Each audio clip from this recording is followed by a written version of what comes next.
the time for playing is over. It's been over, but it's really Well, over. let's not be dramatic here. Oh, gosh. Do we all know what we've got ourselves into?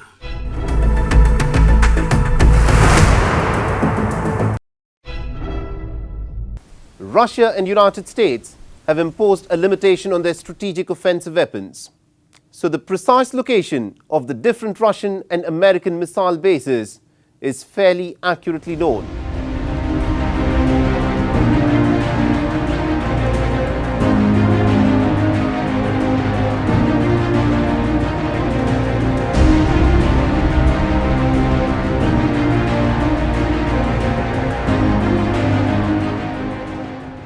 But are hypersonic missiles covered under the New START Treaty?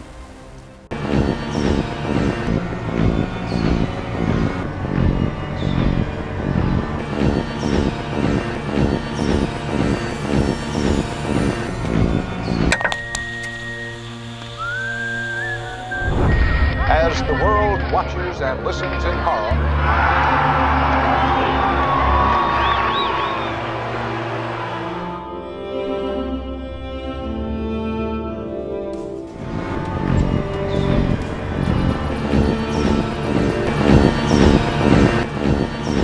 But increasingly, military analysts are now pointing out that hypersonic missiles are a lot more difficult to intercept because they fly so much more faster with an unpredictable trajectory and are detected much later in their flight as opposed to ballistic missiles.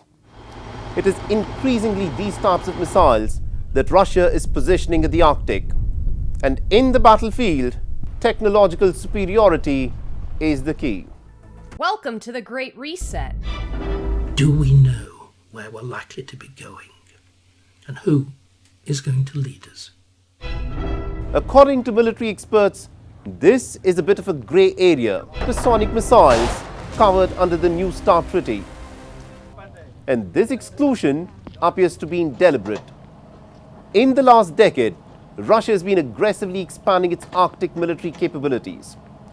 Russia's coastline accounts for almost about 53% of the Arctic Ocean. And it is here that Russia intends to station its hypersonic missile systems. The militarization of the Arctic by Russia must worry the other claimants of the Arctic. In the last decade, Russia has reopened nearly about 50 previously closed Soviet-era military posts. It has refurbished about 13 air bases, 10 radar stations and 20 border outposts. The Russian Special Forces are also a part of the Arctic Brigade and have been deployed for military drills and exercises.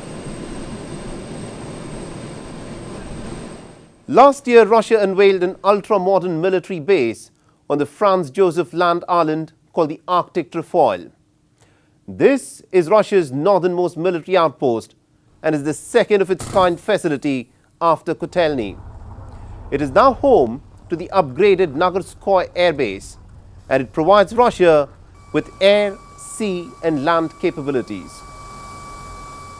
The President and First Lady were briefly taken to a Delaware fire station after a plane entered the airspace over the family's house.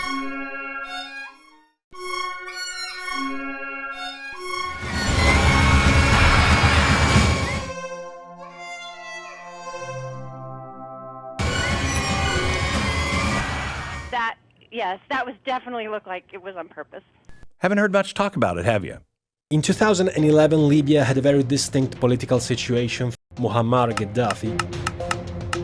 Libya's small population, only 6 million people, enjoyed a decent standard of living, better than one might have thought, keeping a tight control on political and economic issues through a system of loyalty built over the years with alliances, nepotism and money. Muammar Gaddafi managed to maintain power for an extraordinarily long period of time. After surviving several attacks by the US in the 80s, Gaddafi gradually normalized his relation with the West, and by the early 2000s he was seen as a tough head of state. And the popular dissent was limited to some extremist elements. Anyway, the Tunisian and Egyptian revolts had convinced one of the Arab Gulf countries, Qatar, that it was possible to overthrow Gaddafi's power from the outside by relying on the help of moderate Islamic forces in Libya.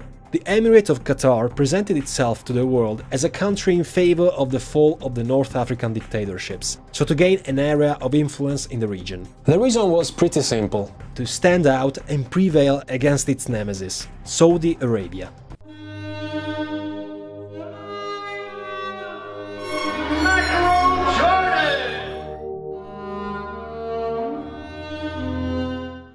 On TV, newspapers and radios, a narrative began to spread around the Libyan crisis, based on the logic that Gaddafi's regime was repressing in blood a peaceful and popular revolt. The Qatari news described how the Libyan Air Force indiscriminately bombed the urban areas of Cyrenaica, creating thousands of victims among civilians. So as you watch the videos tonight and watch the program tonight, ask yourself this: who do you believe? A dictator's words or your own eyes and ears?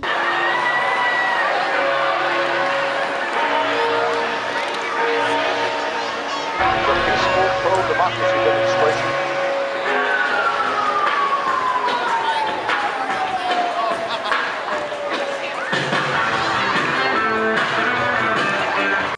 The Kola Peninsula is the epicenter of Russia's Arctic power projection.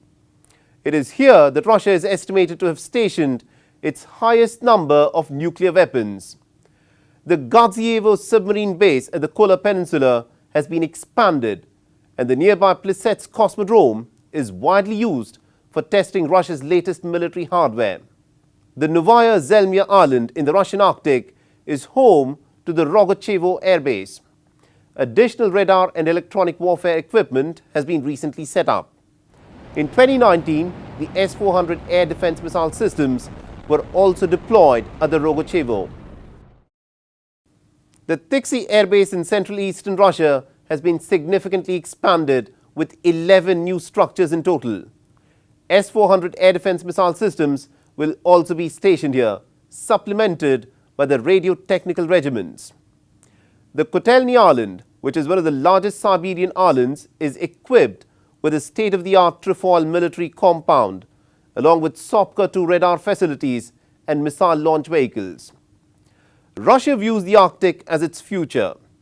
The melting ice due to global warming, the opening of the northern sea route, which will be quicker and more economical than Suez Canal, and also the untapped mineral wealth of the Arctic, all point towards a potential rivalry that is looming in the Arctic. What they call Northern Ireland, British-occupied Ireland. Not in this lifetime. The trend is evident. India is seen through filters of bias. Reports based on conjecture indulge in fear-mongering.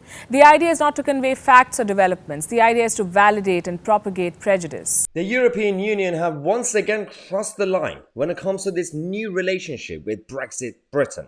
It is now Brussels' responsibility to ensure that public health of the people in Northern Ireland is not under threat. And it's not our responsibility to completely surrender our own laws to the European judges, as we are apparently doing already anyway. It's called Northern Ireland. It's part of the United Kingdom. And they don't really understand why we are so passionate about our country. And most of the time is actually about England and protecting what comes from England and what was created in England. Nobody respects England anymore, and that's the biggest problem that we have. And we have to protect the Union for the sake of all our people. An agreement signed only one day before Qatar acknowledged the official nature of the CNT. There is the National Council of Transition Against Gaddafi. According to some, UAE involvement in Libya, for example, would allow Abu Dhabi to deepen its strategic relations with France. Others said that Qatar was prone to agree because it could benefit from exclusive access to some of the Libyan oil reserves. They would trade it on behalf of the new Libyan government that would have risen after Gaddafi. But Qatar was hardly the only voice in the oil business. Already in April 2011, French companies expressed their willingness to settle in the country. As revealed by the State Department in 2016, some emails found in the servers of Hillary Clinton, the US Secretary of State, at that time, an open supporter of the uprisings, referred to alleged French humanitarian flights to Libya, to which groups of executives from two major French companies, Total and Vinci, actually traveled. As stated by a close Clinton advisor in one of these emails, French intelligence agents had described Sarkozy's interest in Libya as being based on the desire to obtain a greater share of oil production. Gaddafi didn't behave well against Westerners. Gaddafi first reacted by interrupting any collaboration with Western oil companies.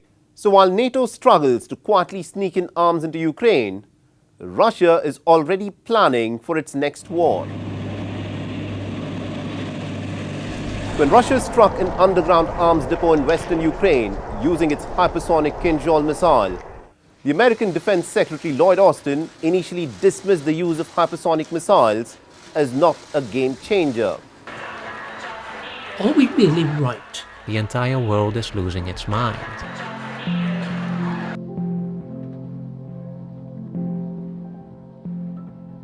To start, you're completely missing the point, and everything you think is actually at odds with reality when you look at the data. And boy, has it ruffled some feathers to dive into a complex societal issue.